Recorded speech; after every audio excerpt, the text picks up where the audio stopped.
Pontes que desafiam a gravidade. Plataformas de petróleo que são verdadeiras cidades em alto mar.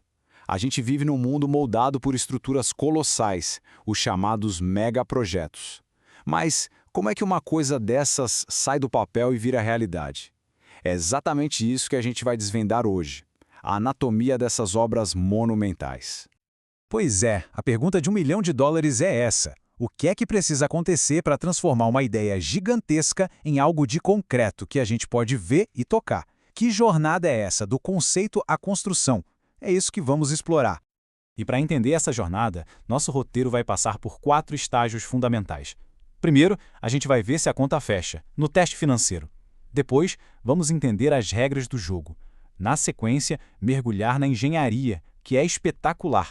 E, por fim, encarar os riscos que vêm junto com essa ambição toda. Olha, antes de qualquer máquina chegar no canteiro de obras, antes de qualquer parafuso ser comprado, tudo começa com uma pergunta bem direta. Vale a pena construir? Financeiramente falando, claro. Esse é o primeiro grande teste de qualquer megaprojeto.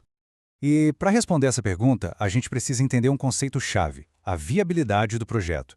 Simplificando bastante, é uma conta de longo prazo para ver se todo o dinheiro que o projeto vai gerar consegue pagar os investimentos, os custos de operação e ainda sobrar um lucro. É matemática que diz se o sonho pode virar realidade. E no fim do dia, tudo se resume a essa continha aí, a análise de fluxo de caixa. Basicamente, é colocar na ponta do lápis tudo que vai entrar de dinheiro de um lado e tudo que vai sair do outro. O que sobra, se é que sobra alguma coisa, é o tal do fluxo de caixa. É o resultado final que importa. E a decisão é bem direta. Se depois de todas as contas e projeções, o resultado final for positivo, o projeto é considerado atrativo. A luz verde é dada. E aí sim, é hora de construir. É o momento decisivo, de vai ou não vai. Beleza, o projeto passou no teste financeiro, a conta fecha. Mas calma lá que não é tão simples. Agora entra uma outra fase super importante: garantir que a disputa para ver quem vai construir seja justa e transparente para todo mundo. É hora de definir as regras do jogo. E no caso de obras públicas aqui no Brasil, essa garantia vem da licitação pública. É um processo previsto em lei, pensado justamente para dar condições iguais a todas as empresas que queiram participar. A ideia é que a melhor proposta vença, de forma justa e transparente. E para manter tudo nos eixos, as regras são bem específicas, sabe?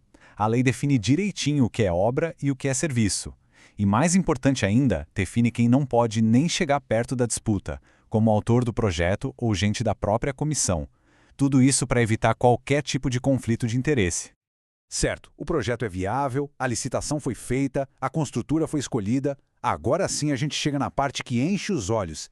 É quando os engenheiros abrem sua caixa de ferramentas. Uma caixa de ferramentas mestre, com técnicas simplesmente incríveis para construir o que parecia ser impossível. Pensa só numa cena. Como é que se constrói um viaduto gigantesco passando por cima de uma avenida super movimentada sem ter que parar o trânsito por meses a fio? Parece um quebra-cabeça impossível, né? Mas a engenharia tem uma solução para isso que é simplesmente genial. A resposta tem nome: lançamento incremental. Funciona mais ou menos como uma linha de montagem. As partes da ponte, os segmentos, são construídos num canteiro fixo, ali do lado. E depois, usando macacos hidráulicos, eles são literalmente empurrados para frente, sobre os pilares, um pedaço de cada vez. É incrível porque a ponte vai nascendo lá no alto, sem atrapalhar a vida aqui embaixo. Ok, em terra firme essa técnica resolve muita coisa. Mas e quando o desafio é debaixo d'água? Como é que se faz uma fundação firme, perfurando rocha pura, lá no fundo do mar, para construir um porto, por exemplo? Aí entra outra técnica fantástica: a perfuração por circulação reversa. A mágica acontece quando eles injetam ar comprimido lá embaixo. A física faz o resto. O ar se expande e cria uma espécie de aspirador de pó superpotente que suga a água e os pedaços de rocha, abrindo caminho para a fundação. E o mais impressionante, tudo isso controlado da superfície, sem precisar de um único mergulhador lá no fundo. Mas vamos elevar o nível de dificuldade a um patamar absurdo. E se o desafio for montar uma cidade industrial inteira flutuando no meio do oceano? Esse é, sem dúvida, um dos maiores quebra-cabeças da engenharia moderna.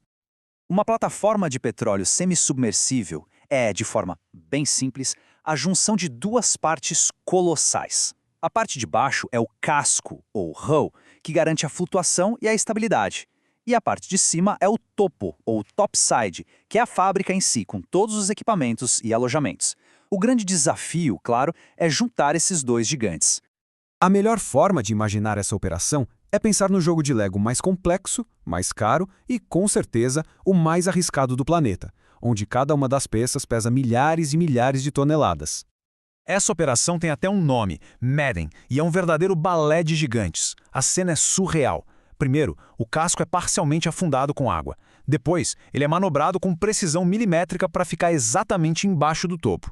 Aí, eles começam a bombear a água para fora do casco, que sobe, devagar, erguendo o topo da balsa e se encaixando nele perfeitamente. É uma manobra de tirar o fôlego. Só que toda essa genialidade da engenharia, toda essa capacidade de construir o impossível, tem um outro lado. E esse lado é o risco. Operar no limite da tecnologia e da física tem um preço. E esse é o preço da ambição.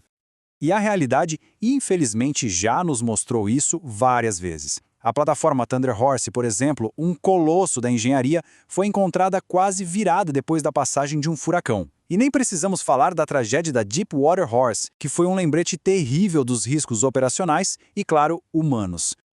O ponto-chave aqui é o seguinte: toda vez que a engenharia empurra a fronteira do que é possível, ela também eleva o nível do risco. Cada megaprojeto é uma aposta altíssima. O sucesso é espetacular, mas uma falha pode ser catastrófica. E isso tudo nos deixa com uma pergunta fundamental para o futuro, né? A nossa capacidade de construir coisas incríveis só aumenta. Mas será que a nossa habilidade de gerenciar os riscos que vêm com elas está acompanhando esse ritmo? Como a gente encontra o equilíbrio entre a ambição de criar o impossível e a responsabilidade de fazer isso com segurança? A resposta para essa pergunta vai definir a próxima geração de megaprojetos.